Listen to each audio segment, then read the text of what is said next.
கர்த்தருடைய பரிசுத்த நாமத்திற்கு மகிமை உண்டாவதாக. இந்த வேளையிலும் நாம் சங்கீதம் 119 41 வசனம் முதல் 72 வசனம் வரை வாசித்தோம்.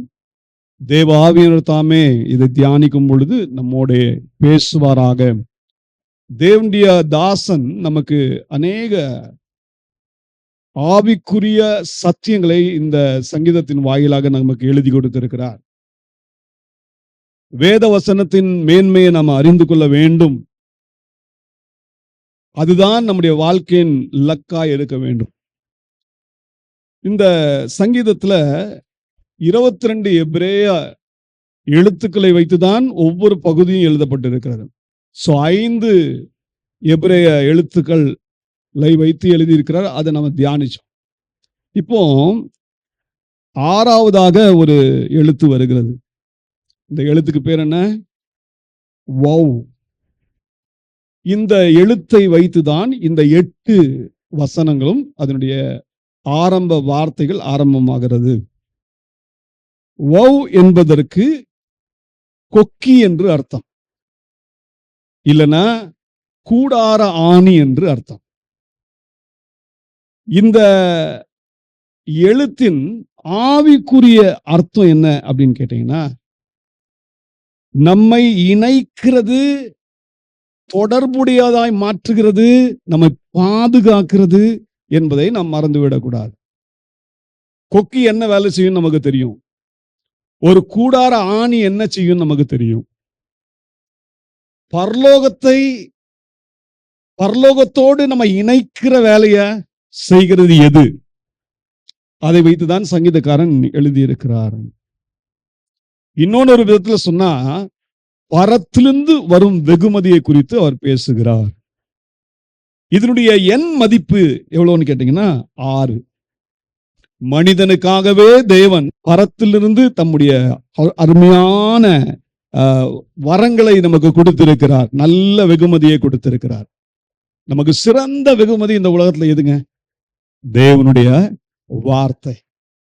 பாருங்க, சங்கீதக்காரனுடைய வாழ்க்கையில தேவனுடைய வார்த்தைகள், தேவனுடைய வாக்குத்தத்தங்கள், தேவனுடைய கட்டளைகள், தேவனுடைய கற்பனைகள் எவ்வாறாக பிரயோஜனம் உள்ளதாய் இருந்தது என்பதை நமக்கு இங்க வெளிச்சம் போட்டு காட்டுகிறார். முதல் வசனத்தை கவனிங்க. கர்த்தாவே, உம்முடைய வாக்கின்படி உமது தயவும் உமது இரட்சிப்பும் எனக்கு வருவதாக. அப்பொழுது என்னை நிந்திக்கிற அவனுக்கு உத்தரவு சொல்லுவேன், உம்முடைய வசனத்தை நம்பி இருக்கிறேன். சங்கீதக்காரன் இங்கே ஒரு ஜபத்தை ஆண்டவர் சமூகத்தில் ஏறெடுக்கிறார்.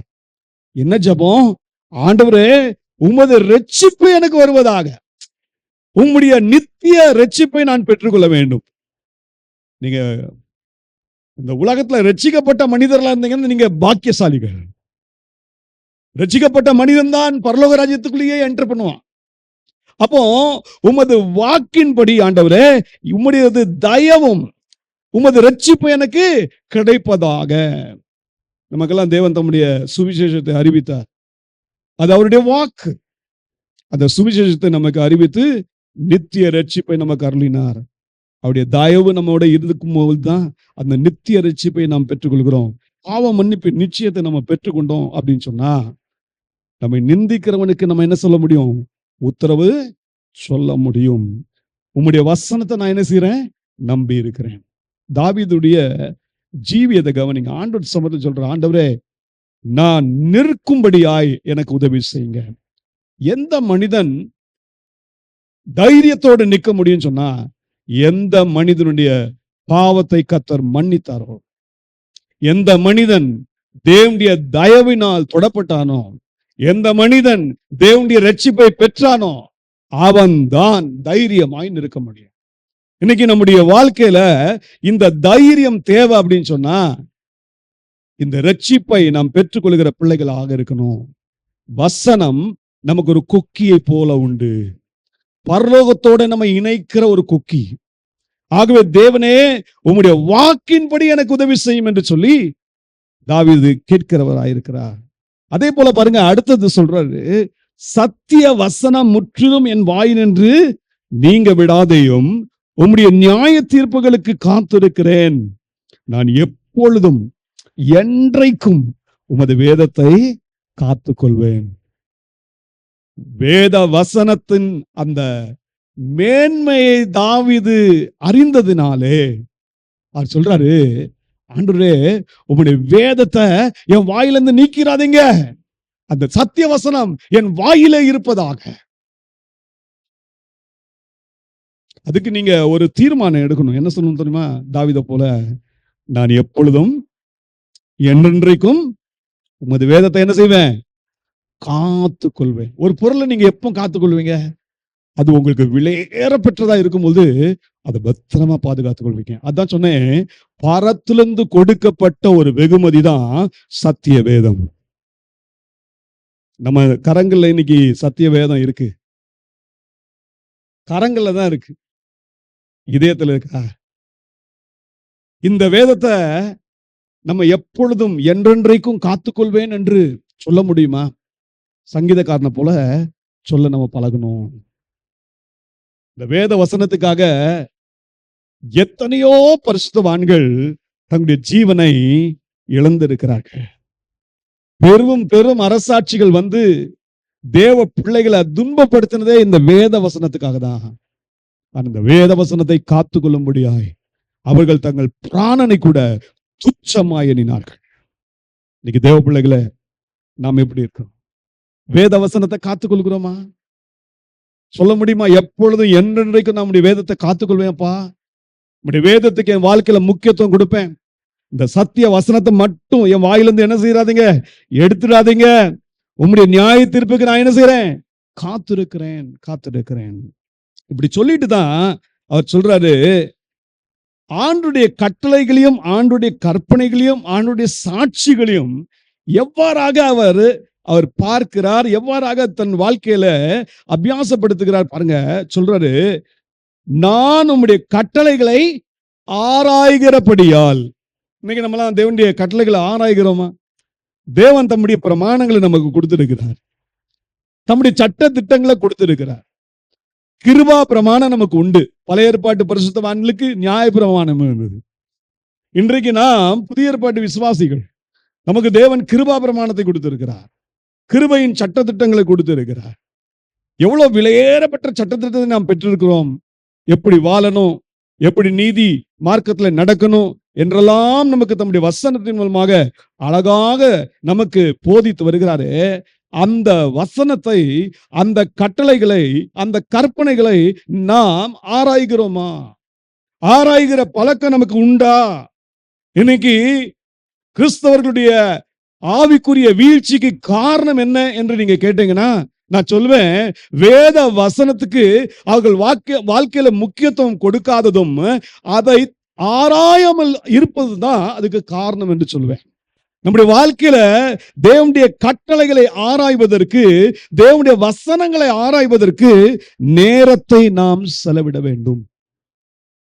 வேதத்துல நல்ல ஒரு ஆசாரியர் இருந்தார், நல்ல ஒரு தேவ மனிதர் இருந்தார். அவருக்கு பேர் எஸ்ரா. அவரை குறித்து வேதம் என்ன சொல்கிறது? வாசியுங்கள். எஸ்ரா அதனுடைய 7ஆம் அதிகாரம் 6ஆம் வசனத்தை முதலாவது வாசிக்கலாம். இந்த எஸ்ரா இஸ்ரவேலின் தேவனாகிய கர்த்தர் அருளின மோசேயின் நியாய பிரமாணத்திலே தேறின வேத பாரகனாய் இருந்தான். அவனுடைய தேவனாகிய கர்த்தருடைய கரம் அவன் மேல் இருந்ததினால் அவன் கேட்டவைகளை எல்லாம் ராஜா அவனுக்கு கொடுத்தான். எத்தனை அற்புதமான சாட்சி எஸ்ராவை குறித்து! எப்படி ஆரம்பிக்கிறது? இந்த எஸ்ரா. நம்மளை பார்த்து சொல்ல முடியுமா? இந்த மனிதன், இந்த நபர், பரலோகம் நம்மளை குறித்து இப்படி சொல்லணும். இந்த எஸ்ரா எப்படிப்பட்டவன்? கர்த்தர் அருளிய மோசேயின் நியாய பிரமாணத்திலே தேறின வேத பாரகன். சாதாரண வேத பாரகன் இல்ல, தேறின வேத பாரகன். இப்போ தேறின வேத பாரகனாய் இருந்தபடினாலே, வேதத்தின் மேல் பாராங்கம் பெற்றபடினாலே, பாண்டித்யம் பெற்றபடினாலே, வசனம் சொல்லுகிறது, ஆண்டவர் அந்த மனிதன் மேல் எத்தனை பிரியம் வைத்தார்னா, அவருடைய கரம் அவன் மேல் இருந்தது. தேவனுடைய கரம் ஒரு மனிதன் மேல் இருக்கிறதுனா அது போல பாக்கியம் வேற எதுவுமே இல்லை. ஹல்லேலூயா. இந்த உலகத்திலேயே சர்வ வல்லமையுடைய கரம் ஒரு மனிதன் மேல் இருக்கும் என்றால் அந்த மனிதன் பாக்கியவான். ஏன் இந்த பாக்கியம் எஸ்ராவுக்கு கிடைச்சு தெரியுமா? மீண்டும் 10ஆம் வசனத்துல வந்துருங்க. கர்த்தருடைய வேதத்தை ஆராயவும் அதன்படி செய்யவும் இஸ்ரவேலிலே கட்டளைகளையும் நீதி நியாயங்களையும் உபதேசிக்கவும் எஸ்ரா தன் இருதயத்தை பக்குவப்படுத்தி இருந்தான். என்ன அற்புதமான சாட்சி! இன்னைக்கு நம்ம பற்றி இப்படி சாட்சி சொல்ல முடியுமா? எஸ்ரா முதல் காரியத்தை கவனிங்க. போதிக்கிறதுல முதல் நேரம் கொடுக்கல. எதுல கொடுத்தாருன்னா, கர்த்தருடைய வேதத்தை ஆராய்வதற்கு நேரத்தை செலவிட்டார். தன் இருதயத்தை பக்குவப்படுத்தினார். நேரத்தை செலவிடுவது மாத்திரமல்ல, நிறைய பேர் நேரத்தை செலவிடுவாங்க. இருதயத்தை பக்குவப்படுத்தணும். எதுக்கு? அந்த வேத வசனத்தை நான் ஆராயிறேன், கர்த்தர் என்னோட பேசணும், கர்த்தர் எனக்கு சத்தியத்தை வெளிப்படுத்தணும், கர்த்தர் என் கண்களை திறக்கணும், கர்த்தர் தம்முடைய வேதத்தில் இருக்க அதிசயங்களை எனக்கு காட்டணும் என்ற ஒரு பாரத்தோடு வாஞ்சியோடு அந்த இருதய ஏக்கத்தோடு வேத வசனத்தை நீங்களும் நானும் ஆராய பழகணும். அப்படி ஆராயும் பொழுது நீங்க என்ன தெரியுமா செய்வீங்க? எஸ்ராவை போல நீங்க இஸ்ரவேலர்களுக்கு தேவனுடைய கட்டளைகளையும் நீதிகளையும் அதுக்கப்புறம் உபதேசிப்பீங்க. உபதேசிக்கிறதுக்கு நேரத்தை செலவிடுவீங்க. இங்க சங்கீதக்காரனை கொஞ்சம் கவனிங்க. இவரும் ஆராய்கிறார். இவர் ஆராய்கிறதுனால என்ன சொல்றாரு தெரியுமா? உம்முடைய கட்டளைகளை நான் ஆராய்கிறபடியால் முதல்ல சொல்றாரு, நான் எங்க நடப்பேன்? விசாலத்துல நடப்பேன். கர்த்தருடைய வசனத்தை நீங்க பிரியம் வைத்து அதை ஆராய ஆரம்பிச்சிட்டீங்கன்னா தேவன் உங்களை விசாலத்திலே கொண்டு வருவார். கட்டுகள் உடையும், நெருக்கங்கள் நீங்கும், நீங்கள் விடுதலையாக நீங்க முன்னேறி செல்கிற பிள்ளைகளாக இருப்பீங்க. லக்கோடு ஓடுகிற பிள்ளைகளாக இருப்பீங்க. விசாலத்திலே தேவன் நம்மை நடக்க பண்ணுவார். ஒண்ணு. இரண்டாவது, நான் உம்முடைய சாட்சிகளை குறித்து ராஜாக்கள் முன்பாக வெட்கப்படாமல் பேசுவேன். அடுத்தது, நீங்க தைரியமா தேவனுடைய வசனத்தை மற்றவர்களுக்கு போதிப்பீர்கள். நீங்கள் ஒரு நற்சாட்சிகளாய் மாறுவீர்கள், ஜீவனுள்ள சாட்சிகளாய் மாறுவீர்கள். மூன்றாவது சொல்றாரு, உமது கற்பனைகளின் மேல் நான் எப்படி இருக்கேன்? மன மகிழ்ச்சியாய் இருப்பேன். ஏன்னா வசனத்தின் மேல பிரியம் வச்சிருக்காரு பாத்தீங்களா? ஒவ்வொரு நாளும் கர்த்தருடைய வசனம் தேவதாசனுக்கு என்னவா மாறிடுச்சு? மன மகிழ்ச்சி. உங்களுடைய மன மகிழ்ச்சி எதுல இருக்கு? சாப்பாட்டுலயா? பணத்திலையா? வேலையிலையா? ஆடைகளிலா? எதுல உங்க மன மகிழ்ச்சி? உனங்க மன மகிழ்ச்சி எதுல இருக்குன்னு தெரியுமா? கர்த்தருடைய கற்பனைகளிலே, கர்த்தருடைய வசனத்திலே. சங்கீதக்காரனை போல் சொல்லணும், நான் கர்த்தாவே உம்முடைய கற்பனையிலுமே மன மகிழ்ச்சியாய் இருப்பேன். அடுத்த திரும்பி சொல்றாரு பாருங்க, நான் கர்த்தருடைய கற்பனைகள் மேல் பிரியம் வைக்கிறதுனால கை எடுப்பேன்னா என்னையே உமக்கு அர்ப்பணிக்கிறேன் ஆண்டவரே. கை எடுக்கிறது ஆராதனைக்குரிய ஒரு சைன். கையெடுத்து தேவசமத்தில் வரும்னா முற்றிலுமா என்னை வசனத்துக்கு சமர்ப்பிக்கிறேன். மனமகிழ்ச்சியா இருந்தா மட்டும் பத்தாது, அடுத்து சமர்ப்பிச்சிடணும். உமது பிரமாணங்களை என்ன செய்வேன்? தியானிப்பேன்.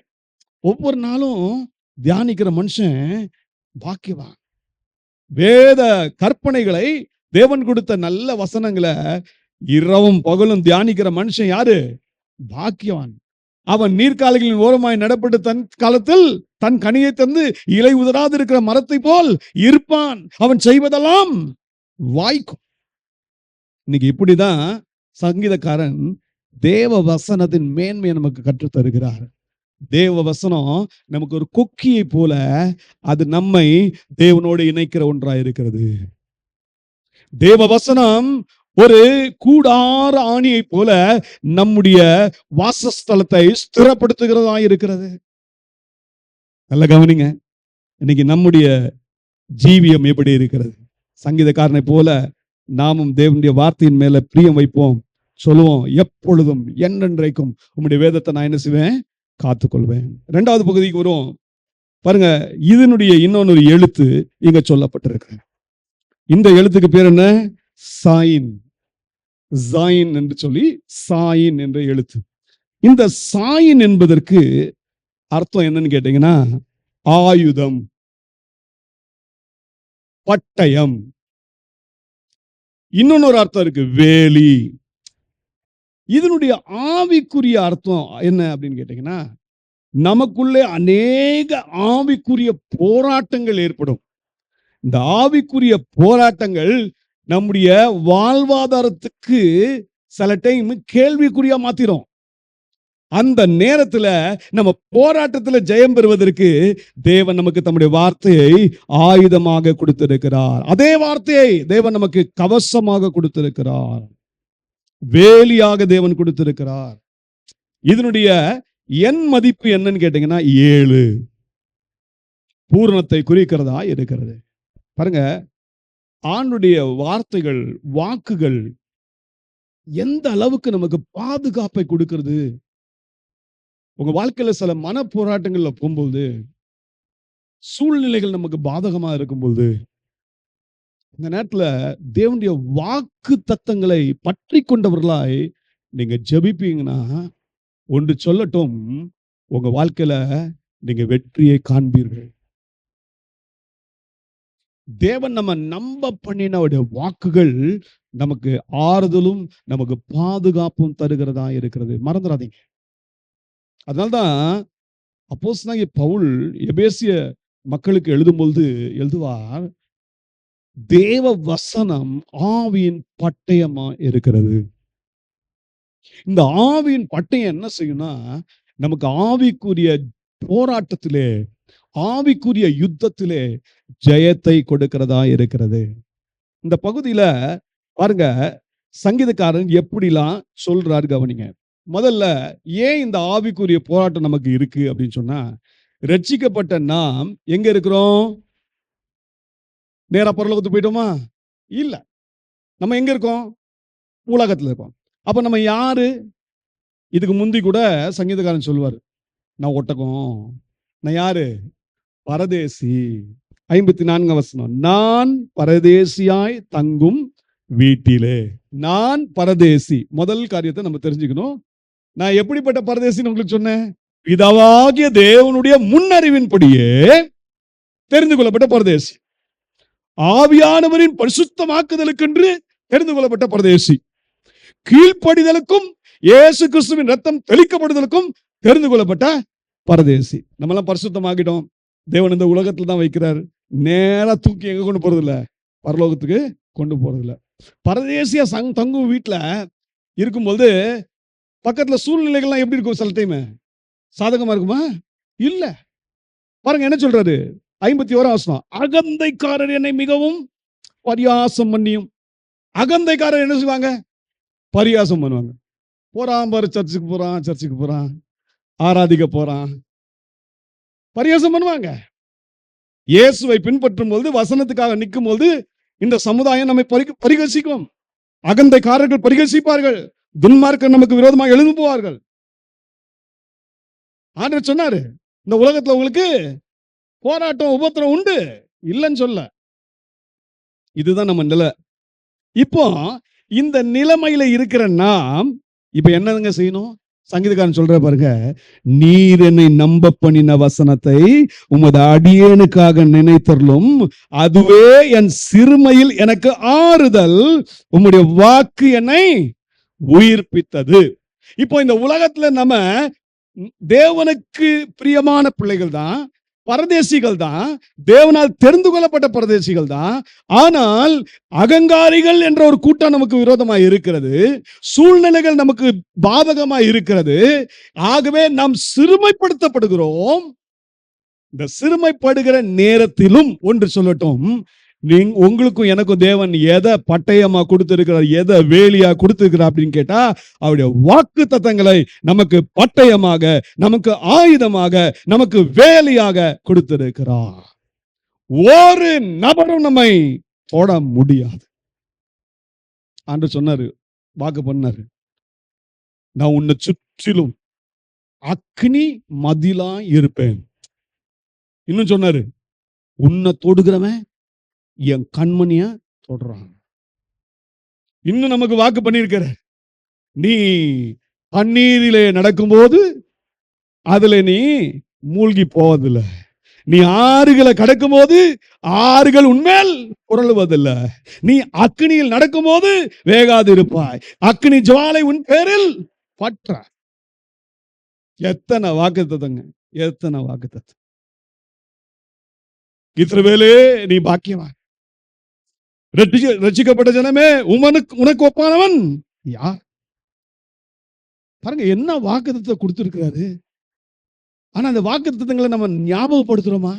எப்பொழுதும் என்னென்றைக்கும் உம்முடைய வேதத்தை காத்து கொள்வேன் என்று சொல்லி இதயத்துல காத்து கொண்டீங்கன்னா தான் இந்த சிறுமைப்படுகிற வேலையில, இந்த போராட்டத்தின் வேலையில நீங்களும் நானும் சொல்லலாம், ஆண்டவரே நீ நம்ப பண்ணின உமது வசனத்தை அடியனுக்காக கொஞ்சம் நினைத்தரலுங்க ஆண்டவரே. நீங்க போராட்டத்தின் நேரத்தில் ஆண்டுகிட்ட போய் தைரியமாக சொல்லலாம், ஆண்டவரே இப்படி ஒரு போராட்டம் இருக்கு, நீங்க எனக்கு வாக்கு கொடுத்து என்ன நம்ப பண்ணீங்களே, அதை எனக்கு கொஞ்சம் நினைச்சிருங்க. இப்படி சொல்லி பாருங்களேன், ஆண்டவர் உங்களுக்கு தம்முடைய ஆறுதலை தருவார், தம்முடைய பாதுகாப்பை தருவார். அதனாலதான் சொல்றது, அதுவே என் சிறுமையில் எனக்கு ஆறுதல், உம்முடைய வாக்கு என்னை உயிர்ப்பித்தது. உங்களுடைய மனதளவிலே சோர்வுகளை நீக்கி ஆவிக்குரிய ஜீவியத்தில் உங்களை உயிர்ப்பிக்கிற வல்லமையில வார்த்தையை, வாக்குத்தத்தங்களை என் தேவன் உங்களுக்கு கொடுத்திருக்கிறார். மறக்காதீங்க, மறந்து போகாதீங்க. அந்த வாக்குத்தத்தங்களை பற்றி கொள்ளுங்க. அதுதான் சங்கீதக்காரன் சொல்றாரு, நான் அதை பற்றி கொள்கிறேன் ஆண்டவரே. அதனாலதான் சொல்றாரு பாருங்க, அகந்தைக்காரர் என்னை மிகவும் பரியாசம் பண்ணியும் நான் உமது வேதத்தை விட்டு விலகினதில்லை. என்னதான் உபத்திரம் வரட்டுமே, என்னதான் போராட்டம் வரட்டுமே, என்னதான் நிந்த பேச்சுகள் வரட்டுமே, என்னதான் அவமானம் வரட்டுமே, கவலைப்படாதீங்க. ஆண்டுடைய வசனத்தை, வேதத்தை மட்டும் மறக்கவே மறக்காதீங்க. உங்க பிரச்சனைகள் வரும்போது நேரா ஓடிடுங்க, உங்க அறை வீட்டை பூட்டுங்க, உள்ள போய் நல்ல முழங்கால் படிட்டு ஆண்டு சமூகத்துல நல்ல ஸ்தோத்திரம் பண்ணுங்க. தேவன் கொடுத்த வாக்குத்தத்தங்கள் எல்லாம் எண்ணி பார்த்து அந்த வாக்குத்தத்தங்களுக்காக ஆண்டுக்கு நன்றி சொல்லுங்க. ஆண்டு உங்களுக்கு கொடுத்திருக்க பாதுகாப்புக்காக நன்றி சொல்லுங்க. ஆண்டு உங்களுக்கு செய்ய போகிற காரியங்களுக்காக நன்றி சொல்லுங்க. ஆண்டவரே உம்முடைய வேதத்தை நான் மறக்க மாட்டேன்னு சொல்லுங்க. நான் அதை விட்டு விலக மாட்டேன். ஆண்டவர் உங்களோட இருந்து பெரிய காரியங்களை செய்வார். அதனால்தான் அவர் சொல்ற, கர்த்தாவே ஆதி முதலான உமது நியாய தீர்ப்புகளை நான் நினைத்து என்னை கேட்டுகிறேன். பாருங்க, இந்த பிரச்சனை நேரத்துல தேவன் உங்க கையில நல்ல வசனத்தை கொடுத்திருக்க, வாக்குத்தத்தத்தை கொடுத்திருக்க, கற்பனைகளை கொடுத்திருக்க, நியாய தீர்ப்புகள் கொடுத்திருக்க. அதை வச்சு உங்களை ஆறுதல் படுத்துங்க, அதை வச்சு உங்களை தேற்றுங்க. உமது வேதத்தை விட்டு விலகுகிற துன்மார்க்கர் நிமித்தம் நடுக்கம் என்னை பிடித்தது. துன்மார்க்கர்னா யாரு? தேவனுடைய அவருடைய விளக்கத்தை வைத்து நீங்க பாத்தீங்கன்னா, துன்மார்க்கர் யாரு? வேத வசனத்தை அறிந்து ஆனா அதன்படி செய்யாதவர்கள், மாய்மாலக்காரர்கள். ஆண்டுடைய வசனத்தை பேசுவாங்க, ஆனா அதை தங்க வாழ்க்கையில கடைபிடிக்க மாட்டாங்க, அதை பின்னிட்டு தள்ளி முதுகுக்கு பின்னாடி தள்ளிடுவாங்க. அப்படிப்பட்டவங்க தான் துன்மார்க்கர். வேதத்திட்டு விலகுகிற துன்மார்க்கர் நிமித்தம் சங்கீதக்காரனுக்கு என்ன உண்டாயிச்சான்? நடுக்கம் உண்டாயிச்சான். நடுக்கம்னா என்ன நினைக்கிறீங்க? பயந்து போய் அப்படியே நடுக்கும். அந்த நடுக்கம் இல்ல, இந்த கோபத்தினால ஒரு நடுக்கம் வரும் பாத்தீங்களா? சில பேருக்கு பாத்தீங்களா, கோபம் வந்துச்சுன்னா கை காலம் அப்படியே டட்டு ஆடும். நீங்க நினைச்சிடக்கூடாது பயந்துட்டாங்கன்னு. அந்த கோபம் எப்படின்னா, ஒரு ஜென்யூன், ஒரு உண்மையான கோபம். ஒருத்தர் தப்பு செய்யறாங்கன்னு அந்த கோபம் அவங்க கை அப்படியே நடுங்கும். அந்த நடுக்கத்தை பற்றி இங்க பேசுறாரு சங்கீதக்காரன். சொல்றாரு, நடுக்கம் என்னை பிடித்தது. அந்த அளவுக்கு கோபப்பட்டாராம். அப்போ தேவனுடைய வசனத்தின் மேல எவ்வளவு வாஞ்ச வச்சிருக்காரு, எவ்வளவு வைராக்கியம் வச்சிருக்காரு பாருங்க, நல்ல வைராக்கியம். அதோடு சேர்ந்து சொல்றாரு, நான் பரதேசியாய் தங்கும் வீட்டில உமது பிரமாணங்கள் எனக்கு கீதங்களாயின. முதல்ல உங்களுக்கு சொன்னேன், நீங்க ஒரு நாள் இந்த வேதத்தை என்ன செய்யக்கூடாது, விட்டு விலகக்கூடாது. விலகாம அடுத்தது என்ன செய்யணும், அப்படி நியாய தீர்ப்புகள்லாம் நினைச்சு உங்களை என்ன செய்யணும், தேற்றணும். மூணாவது, வசனத்தை குறித்த பக்தி வைராக்கியம் வரணும். நாலாவது, நீங்க தங்குற பரதேசியா தங்குறீங்க பார்த்தீங்க, அந்த வீட்டுல தேவனுடைய பிரமாணம் உங்களுக்கு என்னவா மாறணும், கீதங்களா மாறணும். கீதம் எப்ப பாடுவோம்?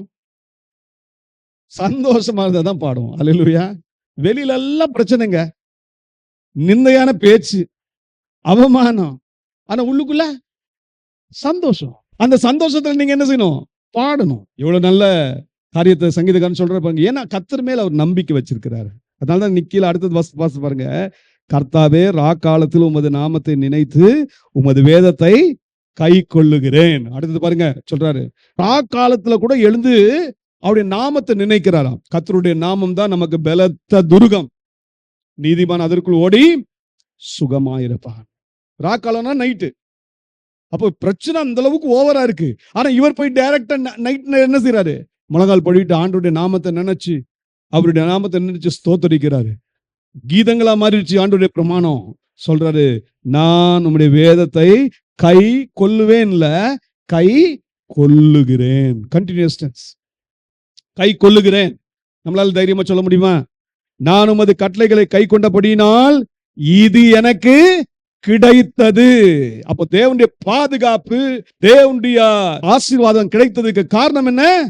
தேவனுடைய கட்டளைகளை சங்கீதக்காரன் கடைபிடித்தார். இன்னைக்கு நம்முடைய வாழ்க்கையில இதை கடைபிடிக்க நாம் பழகிக் கொள்வோம். மூன்றாவது பகுதிக்கு நேரா வருவோம். இது எப்படி ஆரம்பிக்குது? கேத் என்ற எழுத்து. கேத் என்ற எழுத்தை வச்சுதான் இந்த ஒவ்வொரு வசனம் ஆரம்பிக்கிறது. கேத் என்பது இன்னொரு ஆங்கிலத்தை படிக்கும்போது ஹேத் என்று சொல்லி எழுதியிருக்கோம். கேத்துடைய எண் மதிப்பு 8. இந்த கேத் என்பதற்கு இந்த எழுத்துக்கு என்ன அர்த்தம் அப்படின்னு கேட்டீங்கன்னா, சுவர். இன்னொரு அர்த்தம் உட்புற அறை, இன்னர் ரூம். இதனுடைய ஆவிக்குரிய அர்த்தம் என்ன அப்படின்னு கேட்டீங்கன்னா, வேறு பிரிக்கப்பட்ட ஜீவியம் உடைய ஒரு வாழ்க்கை. இன்னும் ஒரு சொல்ல போனா, நம்ம ஒரு ஏணி மேல ஒரு படி எடுத்து வைப்போம் பாத்தீங்களா, அந்த மாதிரி தேவனுக்கென்று நம்ம டோட்டலி இந்த உலகத்தை விட்டு நம்மளை வேறு பிரித்து பரலோகத்திற்கு நேராக நடை போடுகிறவர்களா இருக்கணும். இன்னொன்னு சொல்ல போனா, நமக்கு என்ன இருக்கணும்? ஒரு லக்கு இருக்கணும். ஒவ்வொரு கிறிஸ்தவனும் ஏனோதானோ என்று வாழ்க்கை ஓட்டக்கூடாது. ஒவ்வொரு கிறிஸ்தவனுக்கும் லக்கு இருக்கிறது. அப்போஸ்தலனாகிய பவுல்ட்ட கேட்டு பாருங்களேன், ஐயா உங்களுக்கு ஏதாவது லக்கு இருக்கா? ஆமா இருக்கே. அவர் என்ன சொல்வார்? கொஞ்சம் வாசிங்க. பிலிப்பியர் 3ஆம் அதிகாரம் 12ஆம் வசனம். நான் அடைந்தாயிற்று அல்லது முற்றும் தேறினவனானேன் என்று எண்ணாமல் கிறிஸ்து இயேசுவினால் நான் எதற்காக பிடிக்கப்பட்டேனோ அதை நான் பிடித்துக் கொள்ளும்படி ஆசையாய் தொடருகிறேன். 14ஆம் வசனம். கிறிஸ்து இயேசுவுக்குள் தேவன் அழைத்த பரம அழைப்பின் பந்தய பொருளுக்காக லக்கை நோக்கி தொடருகிறேன். கிறிஸ்தவ ஜீவியம் எப்படிப்பட்ட ஜீவியம்? லக்குடைய ஒரு ஜீவியம். ஒரு டார்கெட் பிக்ஸ் பண்றாரு. எப்போ டார்கெட் பிக்ஸ் பண்ண முடியும்னா, நம்ம அந்த டார்கெட்டை பற்றி, அந்த லக்கை பற்றி நல்லா தெரிஞ்சு கொண்டாதான் டார்கெட் பிக்ஸ் பண்ண முடியும். என்ன அழகா எழுதுற பாருங்களேன். கர்த்தாவே நீரே என் பங்கு, நான் உமது வசனங்களை கை கொள்வேன் என்றேன். சங்கீதங்களின் புத்தகம் 16ஆம் அதிகாரம் 5ஆம் வசனம். கர்த்தர் என் சுதந்திரமும் என் பாத்திரத்தின் பங்குமானவர், என் சுதந்திரத்தை தேவரீர் காப்பாற்றுகிறீர். இப்ப தாவீது யார பங்கா வச்சுட்டாரு? கர்த்தரை பங்கா வச்சுட்டாரு. இப்படிப்பட்ட தாசன் நிரந்தரமா சொல்வாரு. அடுத்தது 8ஆம் வசனத்தை கவனிங்க. கர்த்தரை எப்பொழுதும் எனக்கு முன்பாக வைத்திருக்கிறேன், அவர் என் வலது பார்சத்தில் வீற்றிருக்கிறபடியால் நான் அசைக்கப்படுவதில்லை. கர்த்தர் நம்முடைய பங்கா மாறிட்டார்னா அடுத்தது நமக்கு ஒரு லக்கு இருக்கு. என்ன லக்கு தெரியுமா? கர்த்தரை எனக்கு முன்பாக வைத்திருக்கிறேன். அல்லேலூயா. புரிஞ்சுச்சா நான் சொல்றது? உங்களுக்கு லக்கு யார் தெரியுமா? தேவன் தான். அல்லேலூயா. பரலோகம் தான். அந்த கடைசி உயிர்த்தெழுதல்ல நான் பங்கடையணும். அதான் நம்முடைய லக்கு. இந்த லக்கை நாங்க நீங்களும் நானும் அடைகிற பிள்ளைகளாக மாறணும். அதான் சொல்றாரு, கர்த்தாவே நீரே என் பங்கு. இப்படி சொல்லிட்டு பாருங்க, அந்த லக்கை நோக்கி எப்படி தொடர்றாரு பாருங்க. முழு இருதயத்தோடும் உம்முடைய தயவுக்காக கெஞ்சுகிறேன், உமது வாக்கின்படி எனக்கு இறங்கும். இப்போ நீங்க ஆண்டவரை அவர்தான் என்னுடைய பங்கு என்று சொல்வீங்கன்னா, முதல்ல நீங்க வேத வசனத்தை கை கொள்ளுவேன் என்ற தீர்மானம் உடைய பிள்ளைகளா இருப்பீங்க. சரியா? இப்ப தேவ வசனத்தை கை கொள்ளுகிற பிள்ளைகளுடைய தன்மைகள் என்னவா இருக்கணும் தெரியுமா? ஆண்டுடைய இரக்கங்களை பெற்றுக் கொள்ளுகிற பிள்ளைகளா இருக்கணும். தேவனுடைய தயவை பெற்றுக் கொள்ளுகிற பிள்ளைகளா இருக்கணும். அதான் சொல்றாரு, முழு இருதயத்தோடு உம்முடைய தயவுக்காக கெஞ்சுகிறேன். ஒவ்வொரு நாளும் தேவ கிருபைக்காக கெஞ்சுகிற பிள்ளைகளாக நீங்க மாறணும். அப்படின்னா என்ன அர்த்தம்?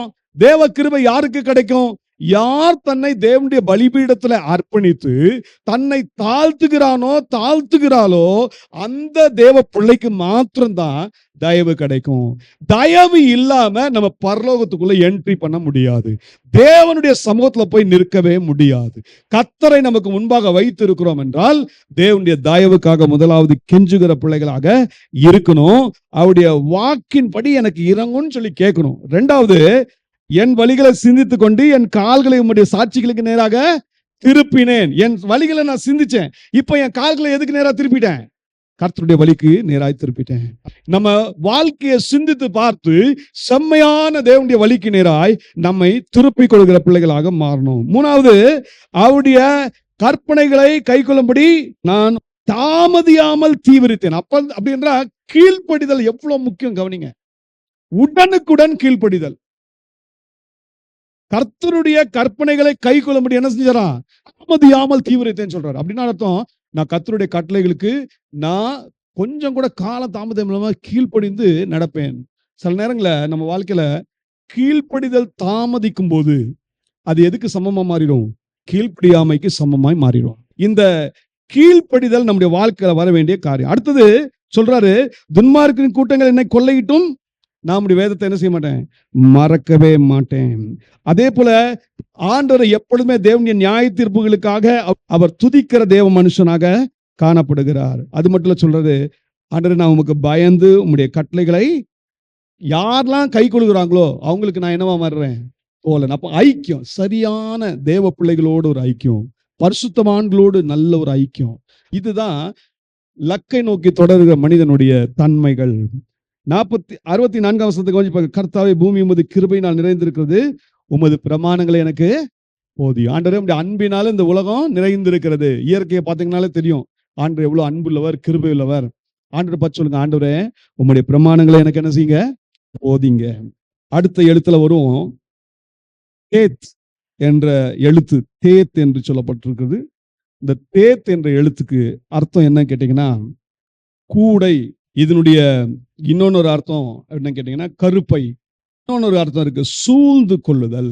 ஆவிக்குரிய அர்த்தம் என்னன்னா, நம் தேவனுடைய மறைப்புல இருக்கும்போது அதை சுற்றியுள்ள நன்மைகளும் நமக்கு கிடைக்கும். இதுதான் இந்த எழுத்து நமக்கு காட்டுகிறது. இந்த எழுத்துடைய எண் மதிப்பு 9. தேவனுக்குள் நம்ம இருக்கும் பொழுது தேவன் நமக்கு தம்முடைய நன்மைகளினால் நம்ம என்ன செய்யறாரு? திருப்தியாக்குகிறவராக இருக்கிறார். அதான் இங்க சொல்றாரு, கர்த்தாவே உமது வசனத்தின்படி உமது அடியேனை நன்றாய் நடத்தினீர், உத்தம நிதானிப்பையும் அறிவையும் எனக்கு போதித்தரலும், உம்முடைய கற்பனைகளின் பேரில் விசுவாசமாய் இருக்கிறேன். அப்போ கர்த்தருடைய வசனத்தின் மேல அவரு எவ்வளோ நம்பிக்கை வச்சிருக்காரு பாருங்களேன். அந்த நம்பிக்கை வச்சிருக்கிறதுனால சொல்றாரு, ஆண்டவரே உம்முடைய வசனத்தின்படி உம்முடைய அடியேனை நன்றாய் நடத்தினீர். எப்படி ஆண்டவர் நன்றாய் நடத்த முடியும்? அவருடைய மறைப்புல நீங்க இருக்கும்போது தான் நன்றாய் நடத்த முடியும். அவருடைய ஆளுகைக்குள்ள நீங்க இருக்கும்போது தான் ஆண்டவர் நன்றாய் நடத்த முடியும். சில நேரங்கள் நம்ம என்ன செய்யறோம்? கொஞ்சம் வழி விலகி போயிடுவோம். சங்கீதக்காரன் வழி விலகி போனாரு. சொல்ற பாருங்க, நான் உபத்திரவப்படுவதற்கு முன் வழி தப்பி நடந்தேன். ஆண்டுடைய சமூகத்தை விட்டு ஓடிடுவோம். அது நமக்கு நன்மைக்கு தராது. அது நமக்கு தீமையை தான் தரும். அது நமக்கு சாபத்தை தான் கொண்டு வரும். நான் உபத்திரவப்படுவதற்கு முன் வழி தப்பி நடந்தேன். சங்கீதக்காரனுடைய அறிக்கை இது. ஆண்டுடைய மறைப்பை விட்டு தூரமா போயிட்டாரு. அப்ப நன்மையை இழந்தாரு. அதனால ஆண்டவர் என்ன செஞ்சாரு? கொஞ்சம் உபத்திரவம் கொடுத்தாரு. தேவன் தம்முடைய பிள்ளைகளை ரொம்ப நேசிக்கிறாருன்னா என்ன செய்வாரு? கொஞ்சம் தூரமா விலகிட்டு ஓடிட்டே இருந்தா என்ன செய்வாரு? சிக்ஷை கொடுப்பாரு. இப்ப நல்லா கவனிங்க, ஆண்டுடைய சமூகத்தை எப்பொழுதுமே நாடுங்க. ஆண்டுடைய அந்த மறைப்புல இருங்க. அந்த மறைப்புல இருக்கும்போது நீங்க ஒரு நாளும் வழி தவறி போக மாட்டீங்க. தேவனுடைய நன்மையினால நீங்க திருப்தி ஆவீங்க. அதான் அவர் சொல்றாரு, நான் உபத்திரவப்பட்டதுக்கு முன்பாக நான் வழி தப்பி போனேன்ப்பா, வழி தப்பி நடந்தேன். ஆனா ஆண்டுடைய மாபெரும் கிருபையால் என்னை திருப்பி எழுத்துக்கொண்டார், நான் உள்ள வந்திருக்கேன் என்று சொல்லி அந்த உள்ள வந்ததற்கு பிறகு உள்ள நன்மையை நமக்கு எடுத்து காட்டுறாரு. அதான் சொல்றாரு, உமது வசனத்தின்படி உம்முடைய அடியேனை நன்றாய் நடத்தினீர். வசனத்தை கவனிங்க, நன்றாய் நடத்தினீர். தட் மீன்ஸ் நம் மறைப்புல வந்துட்டா ஆண்டவர் நிச்சயமாகவே என்னை தம்முடைய வசனத்தின்படி என்ன செய்வாரு? நன்றாக நடத்துவார். ஒண்ணு. இரண்டாவது, உத்தம நிதானிப்பையும் அறிவியும் எனக்கு போதித்தருளும். உம்முடைய கற்பனைகளின் பேரு விசுவாசமாய் இருக்கிறேன். இரண்டாவது பாருங்க, சங்கீதக்காரர் சொல்றாரு, நீங்க நன்றாய் நடத்தினீர், நான் உம்முடைய கற்பனைகள் மேல விசுவாசமா இருக்கேன், எனக்கு நீங்க உம்முடைய உத்தம நிதானிப்பையும் அறிவியும் எனக்கு என்ன செய்யுங்க? போதித்தருளுங்க. நீங்க ஆண்டவர்கிட்ட நீங்களும் நானும் இந்த விதமா ஜெபிக்கிற பிள்ளைகளாக நம்ம மாறணும்.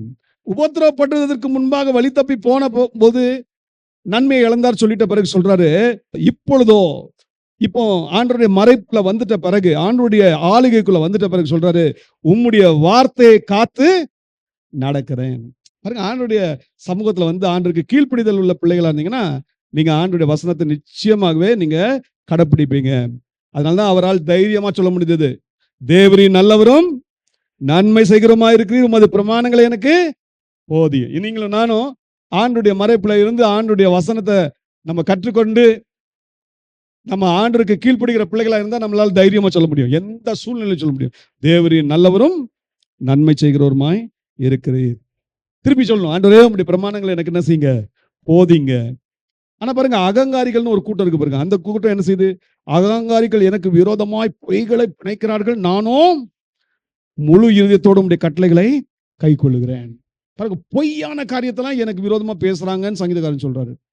அகங்காரிகள், தேவனுக்கு பயப்படாதவர்கள் அப்படிதான் செய்வாங்க. ஆனா இவர் சொல்றாரு, அவங்க பேசிட்டு போட்டோம், அதை பற்றி நான் கவலைப்படல, நான் முழு இதயத்தோடு என்ன செய்வேன்? கர்த்தருடைய கட்டளைகளை கை கொள்ளுவேன். அவர்கள் எப்படி இருக்காங்க? அகங்காரிகள். அவர்கள் இருதயம் நினன் துண்ணி கொளுத்து இருக்கிறது, நானோ உம்முடைய வேதத்தில் மன மகிழ்ச்சியா இருக்கேன். உலக பிரகாரமா தேவனுக்கு பயம் இல்லாத ஜனங்கள் வளரதான் செய்வாங்க, நல்லா செழிப்பா தான் இருப்பாங்க.